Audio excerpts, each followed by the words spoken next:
Salut tout le monde, c'est Nasactu et là on va regarder une story de Bassem Breiki par rapport à Napoléon et après la vidéo je vous dirai mon avis, donc n'hésitez pas à mettre un pouce bleu et bon visionnage.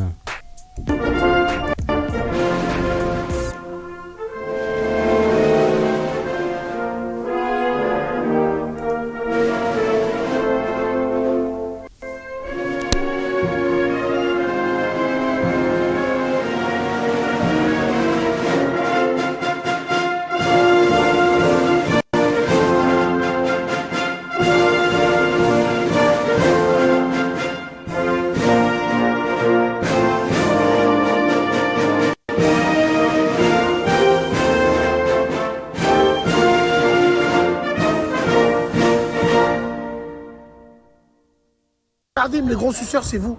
Moi, en aucun moment, j'aime bien l'histoire. Je rends hommage au grand homme. Si vous aimez bien rendre hommage à des joueurs de foot, à leur sucer la queue, ou à des gens qui chantent, ou à des trucs comme ça vous regarde. Moi, c'est mon kiff. J'aime l'histoire. Napoléon Bonaparte, c'est un grand homme. Ouais, mais t'as vu, il a remis l'esclavagisme. C'est sa femme qui a remis l'esclavagisme. Elle lui a mis une tête au carré comme ça et vous le savez tous. Donc fermez vos culs un peu. Moi je rends hommage aux grands hommes, à la patrie. Je suis patriote, maghrébin, tout en étant en France. Ça veut dire si je suis patriote maghrébin, c'est que je respecte les patriotes français. Khlas ici. Alors moi, permettez-moi bien de vous dire, tous ceux qui parlent, qui sont là, tu connais quoi de l'histoire de ton pays, toi? Est-ce que tu rentres dans ton pays? Est-ce que tu investis pour ton pays? En train de dire, ouais, c'est un suceur, t'es là, t'es abreuvé par les aides de ce pays que tu craches tant, sale merde. Donc moi, j'en ai rien à foutre. L'amour des Blancs et des Français, je m'en cogne, moi. Tant qu'il y a le respect. Khlas, on n'est pas là pour chercher l'amour ou pour plaire à Flen.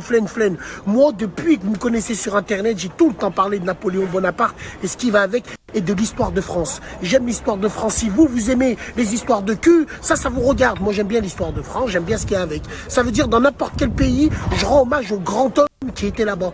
Bande de sales merdes que vous êtes tous.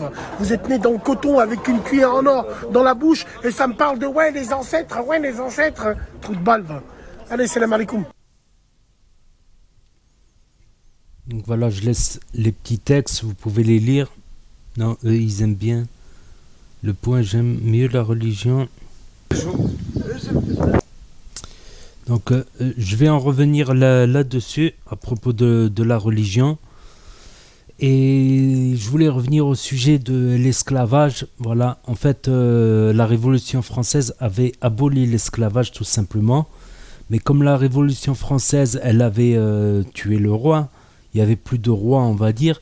Tous les autres pays, Espagne, Angleterre, Allemagne, Autriche, toutes les monarchies autour voyaient d'un mauvais œil, voulaient lutter contre cette révolution et remettre la monarchie en place. Et en fait, Napoléon a vu que tous ces pays pratiquaient l'esclavagisme, donc engrangeaient énormément économiquement grâce à l'esclavagisme. C'est pour cela que Napoléon avait décidé de reprendre l'esclavagisme pour maintenir la société, tout simplement, contre les monarchies. Ça ne justifie aucunement sa décision. Et par rapport à l'islam, le code pénal français serait inspiré de la charia, des lois musulmanes. En fait, comme tous les rois étaient contre, et tous les rois avaient mis la pression au pape, voilà, pour qu'il ne bénisse pas le pouvoir de Napoléon. Du coup, Napoléon s'est fait envoyer chier, on va dire, par le pape, on va dire. Que ce soit pour son mariage, pour donner la bénédiction au pouvoir, tout ça. Et c'est pour ça qu'il s'est tourné vers l'islam carrément, qu'il s'est tourné vers l'islam en Égypte où il y a été, où il semblerait avoir été accueilli. Il s'est beaucoup intéressé à l'islam. Après dire qu'il s'est converti à l'islam, on n'est pas sûr. Mais en tout cas, l'esclavagisme, voilà, moi je suis contre. C'est une page noire de l'histoire de Napoléon. C'est une page sombre de l'histoire de Napoléon, tout simplement.